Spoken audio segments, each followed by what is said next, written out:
asking about her Apple account, and like you're like, Grandma, I don't know what. I'm not gonna help you with it. Yeah, man, it's like 105 degrees there right now. It's October. It's the middle of October. Like, come on, let's turn down the temperature a little bit. Okay, all right. Well, I didn't know that. What I'd liken it to, Mark, is like you got to keep the standards low.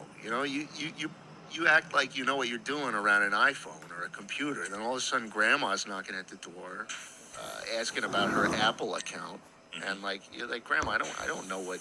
I'm not gonna help you with iCloud. I got better things to do. I'm a multi-millionaire, Grandma. I'm not help you with iCloud. And then she dies the next month, and you're like, shit. Yeah, I have a funny. Well, okay, I don't want to say it's a funny story because my grandma passed away in the story, but so it was last year. I came back from filming a project in Austin, and I was on the plane, right, and so I'm sitting next to this couple and their baby, and that doesn't bother me. That's fine, whatever. And they made a joke. They're being like, "Oh, you're going to sit with this baby." It's like, is it okay? And I get them to climb over. But I forgot that I had just came off of this shoot, so I'm covered head to toe in leftover prosthetics, and I had like bloody wounds on me for this thing, and so I have the remnants. It looks like I'm patient zero, and I wear a mask on planes for identity reasons, and also I haven't gotten sick in years on a plane. It's great, and so I look like I'm deathly ill, and as soon as she said that joke and I laughed it off, she then looked at me and was like, I saw the horror barely register, but then I sit down, and then she whispers something to her husband. The husband like leans around her and glares at me like, what the fuck is with this guy? And then I get a text that my grandma passed away. As we're taking off. So not only do I look sick, I'm head in my hands. I'm like, oh no, oh God, because we just took off, and I'm like, oh. Yeah. So I look like I'm nauseous and I'm about to pass out from my illness. We didn't even get up all the way before the mother grabbed her baby and started walking the aisles to get away from me. Once they start walking the aisle, I'd say Yeah, so yeah, I scared the shit out of I'm sorry to hear about your grandmother. Oh, it's okay. It's you always hate to say it, but it's like a long time coming, she passed away around family, and that's the best you could hope for. That's good. My grandma didn't. Oh no? No, she was stuck in a nursing home at the order of Andrew Cuomo, governor of New York. I think I've heard something about your didn't get the your disdain. I told you all about it last time. Yeah. Well, really quite sad. I am sorry about that too. Me too. Yeah. Anyway, on to more sad topics. What happens if your career tanks? Well, I worry about that less and less. I think, Mark, I was very, since I was a kid, I was very left-brained. I think there's videos on this Call of Duty channel of mine that was like, back in the day when I was still in college and stuff, where I was like, I don't think I'm going to drop out. I think I'm going to just keep doing this degree because that's what will set me up for a good life. And then at some point, I was just making, fuck you money, and wound up dropping out, and things started to go really well. But it wasn't until I was still in college, man. I was still working an on-campus job doing tech support while I had this amazing thing going on Twitch and on YouTube. And it wasn't until I sat down and I was like, oh my God, it would take me, I'd have to finish my degree and work in computer science for a decade before I would see this kind of money in a traditional sense. And I have this amazing opportunity. And so I think that was kind of my financial, I'm not using this word politically, but my conservatism with the way I manage my money always made me want to, make sure I'm setting myself up for financial freedom and success. And so that was always front of mind, obviously. Yeah. And I kind of, I think it would be silly for anyone in our position to not give it that same attention that I did. I think I've been very smart with, the way I handle it, and the way I invest and stuff. Yeah. I think with this job, people will laugh at it, but you give up a lot in terms of privacy and you know, living a normal life. That it only makes sense for you to kind of be, well, a bit of a sellout and make your money before your time's up. Yeah. So that's kind of what gives me solace, is knowing that, you know, it could all go away tomorrow and I'd still be chilling. Um, You know, it's at the end of the day, it's sorry no, to keep going. but like, I love being a YouTuber. I don't know what I love more. I don't know if I like being a YouTuber more, or if I like finding like the most passionate thing, the most passionate content I could be making, and doing that at like the expense of not making enough money. Like, I think I like being a YouTuber more. Yeah. I think that was always it. It was never, I want to make the kind of content that fulfills me to the max extent. And I think just being able to say, yeah, I made it and I'm a YouTuber, I think that's where the fulfillment comes from for me. That's interesting. And I'll gladly, yeah, like I'll watch videos that my viewers send into their bedrooms all day. If that means I can still call myself a YouTuber and that's what gets the views, like, fuck it, man. And so I'm chilling, and I'm honestly, I think once I fall off or once I retire or something, that'll bring even more peace to me. Hmm. That's a nice mentality. It's one I don't necessarily fully agree with, except Sure. one aspect of it, which is the if it all went away tomorrow. And I have a different philosophy. It's like if it all went away tomorrow and also all my money disappeared, I would be completely happy, because I gained the skills I have. So I probably think of it in the same way that you're glad that you have your future security, which is important. I don't ever want to make it think like I'm above that, because I am also financially secure for the rest of my life. I'm fine in that department. But even if it all went away, I would cherish the things that I have learned in this journey. The making things is one thing. I like making things. I love making things. But even for me, it's not always about the things that I'm making. It's the fact that I'm able to make it. And even if all this went away and the money went away, it's like, it would just be another challenge to put on making things. And the making things and the struggle of it is what fuels me. And it just so happens it lands me in positions where I can have an audience that wants to see me do something else, or I can, make something that'll, get a lot of views, or it'll, be part of something bigger. And that's satisfying too. But the purpose of knowing that I'm improving who I am was the original part of everything that I was doing. And then the success is like a side effect of that drive to learn. Right. Yeah. So it's similar. It's just like I wouldn't call myself money motivated, but I would be a hypocrite because I have, landed in a position where I'm making plenty of money.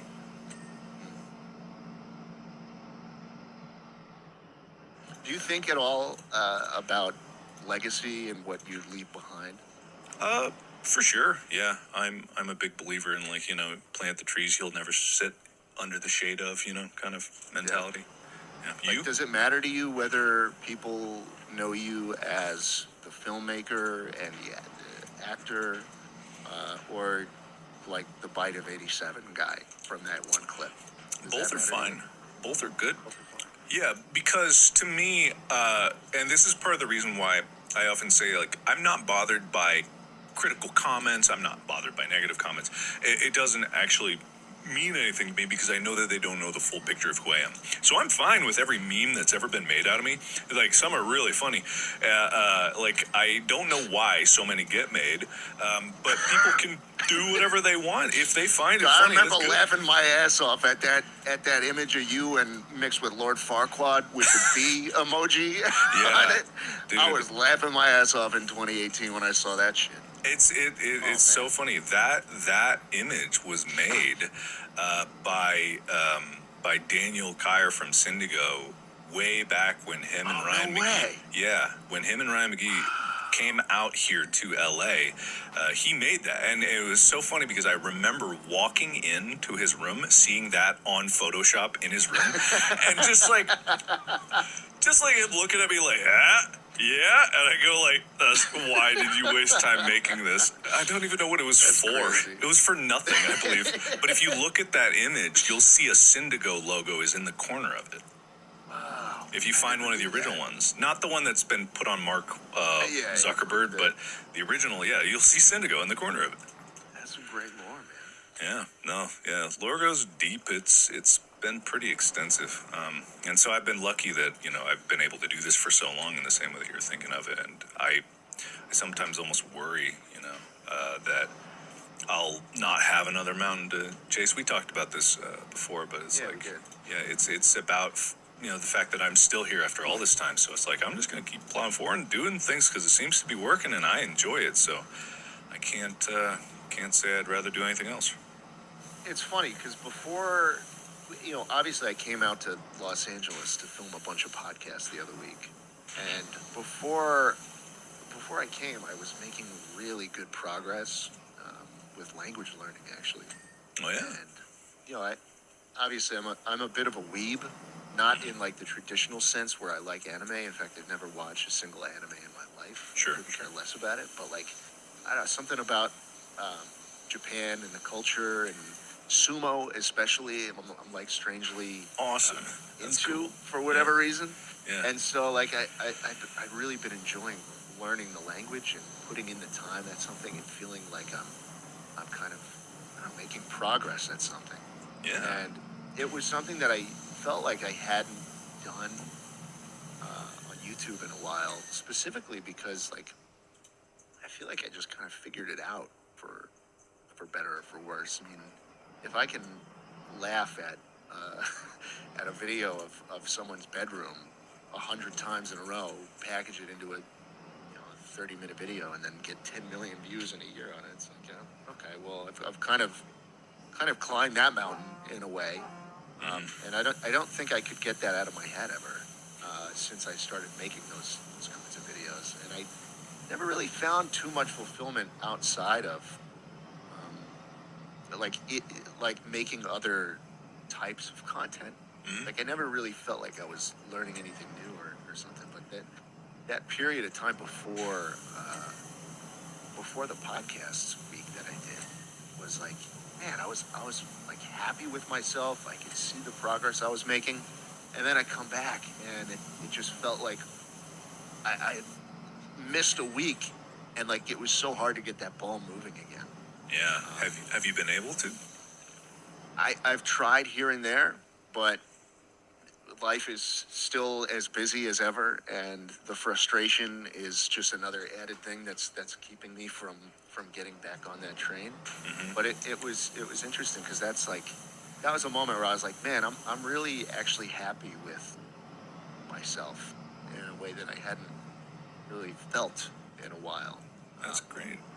It's interesting though because I think yeah, I think that the YouTube was always the thing that I aspired to do, and now that we talked about this on the pod too, but now that I kind of climbed that mountain, I don't really know where else to go to feel that fulfillment that I used to feel.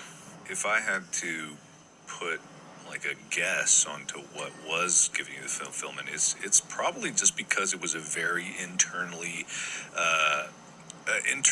motivated and satisfying process of like language learning, and very much like I am content with what I have.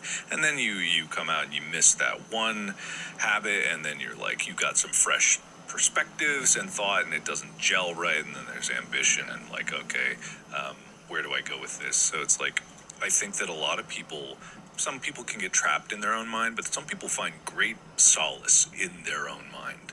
Are you that type of person? I think so. Yeah. Sorry, I'm getting really into this power wash. That's great.